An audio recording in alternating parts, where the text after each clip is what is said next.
Buenas noches, bienvenidos a todos. Aquí comienza la edición central de Visión 7. Hola, Juan. ¿Qué tal, Cecilia? Hola a todos en todo el país y ya nos contactamos con el satélite que desde Canadá, en Vancouver, en donde la presidenta habla en la Confederación Sindical Internacional. Por parte de la Confederación Sindical Internacional de invitarme a clausurar este Congreso de Delegados de todo el mundo. Sara recién recordaba mis palabras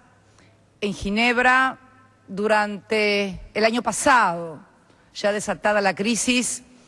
y cuáles eran los instrumentos y cuál era nuestro concepto frente a cómo debía abordarse esta crisis inédita, financiera, económica, social, pero fundamentalmente política y cultural, la más grande que se recuerde desde 1930. Y yo, hace unos instantes, recordaba también otro momento en Ginebra, que fui cuando conocí a Guy Ryder, y que fue cuando fui invitada a la convención anual del año 2007. Allí asistió Guy en representación de los trabajadores,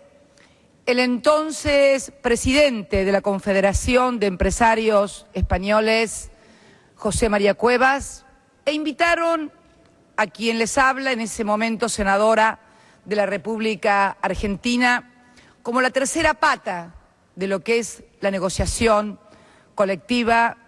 Estado o política, trabajadores y empresarios. En aquel momento planteé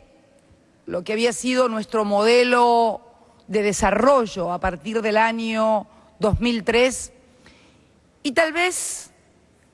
a muchos les haya parecido un mero ejercicio teórico, pero a la luz de la crisis que se ha desatado y que hoy ha corrido su epicentro del año 2008 con Lehman Brothers a Europa, con fuertes políticas de ajuste, debemos decir que desde la Argentina estamos viendo un escenario y una realidad muy parecida a la que vivió mi país en el año 2001, cuando implosionó un sistema económico, cuando se defaultó la deuda soberana más importante que recuerda la historia del mundo y que había sido precedida esa crisis de políticas de ajuste muy similares a las que hoy se intentan o se están ya aplicando en parte de la eurozona. Cuando comienza la crisis en mi país, comienza a aplicarse esta receta vieja en donde son los trabajadores los que no fueron invitados a la fiesta, los que no participaron de los festejos, pero los que finalmente tienen que hacerse cargo de la cuenta de la fiesta de los sectores financieros, fundamentalmente, que esto fue lo que pasó en la República Argentina. ¿Cuál fue la receta en aquellos momentos? Exactamente la que hoy se está queriendo aplicar, o ya se ha comenzado a aplicar en muchos países de la eurozona. El tema del déficit fiscal, nadie habla de irresponsabilidad fiscal, por cierto, pero una suerte de reestructuración de los gastos del Estado, pero fundamentalmente orientados a que los costos los paguen los trabajadores, y la concepción de que el problema radica fundamentalmente por allí en los beneficios que tienen los trabajadores o los beneficiarios de los sistemas jubilatorios. A punto tal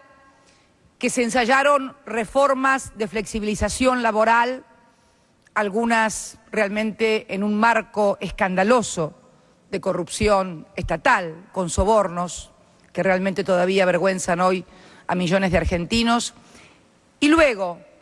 con el advenimiento del nuevo gobierno en 1999, reducción de salarios de trabajadores del sector público, reducción de jubilaciones y pensiones que agravaron el congelamiento que ya venían teniendo las jubilaciones y pensiones y también los salarios desde hacía más de una década. ¿Cuál fue el resultado? ¿Hubo alguna mejora? No. Al contrario, la crisis se aceleró, se precipitaron los hechos y finalmente la Argentina cayó aún más en su PBI y como no podía ser de otra manera, si se había endeudado con un determinado nivel de PBI, al caer aún más el Producto Bruto Interno, producto del ajuste, se vio imposibilitada de pagar su deuda y se declaró el default. Esta es la historia porque creo que es un ejemplo que debieran tomar no solamente los países, sino fundamentalmente los organismos multilaterales de crédito y multilaterales políticos y también el G20 a la hora de adoptar soluciones y cómo abordar el problema. ¿Qué era lo que sosteníamos nosotros en el año 2003, cuando se pretendía que se reestructurase o se pagase una deuda que era impagable en los términos que planteaban los que habían comprado bonos de la deuda argentina a precios irrisorios, que habían obtenido rentas durante la década de los años 90, pingües en materia, por efecto de la convertibilidad, en materia financiera? ¿Y qué era lo que sosteníamos nosotros? Nosotros sostuvimos la necesidad, como lo hicimos finalmente, de reestructurar la deuda soberana del país, pero reestructurarla en base a las necesidades del país y en base a no hacer un ajuste que fuera pagado por los trabajadores y el consumo popular, porque sosteníamos precisamente que solamente un crecimiento y desarrollo del mercado interno, que un crecimiento del poder de consumo de los trabajadores, asalariados, pensionados y jubilados, iba a permitir generar un crecimiento del Producto Bruto Interno que finalmente permitiera hacer honor a los compromisos internacionales. El expresidente Kirchner, me acuerdo, sostuvo en varias oportunidades ante la Asamblea General de Naciones Unidas con motivo de las reuniones que se hacen anualmente en Nueva York, que ningún muerto paga sus deudas. Los únicos que pueden pagar sus deudas son los que están vivos. Y para poder vivir hay que tener trabajo, hay que tener salario, hay que tener seguridad, hay que tener salud, hay que tener educación. No se entiende, no suena razonable que si un país tiene un determinado nivel de endeudamiento, que es por cierto alto, con la relación entre PBI y deuda, si lo obligan a bajar su PBI y su crecimiento, pueda pagar un mayor nivel de endeudamiento. Suena absolutamente ilógico y esto era lo que nosotros sosteníamos en el año 2003 en una situación muy, pero muy similar a la que viven hoy numerosos países de la eurozona. Sosteníamos la necesidad, primero, de una presencia del Estado en materia de inversión y de gasto público que fomentara la demanda agregada, que siguiera dando infraestructura a la economía y que fundamentalmente también interviniera fuertemente porque está comprobado que el mercado no es un buen asignador de recursos. El mercado puede producir recursos, pero la regulación de su asignación, su contralor y su vigilancia, sobre todo en el sector financiero, son responsabilidades ineludibles por parte del Estado. Y luego de 8 años exactamente,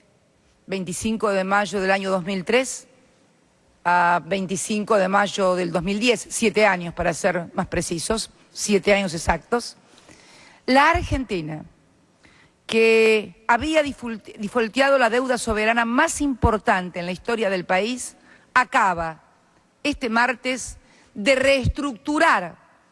el 92,4% de la totalidad de esa deuda que había defaulteado. Quedaron prácticamente únicamente afuera los denominados fondos buitres, que son los especuladores que todos conocemos, y ha hecho honor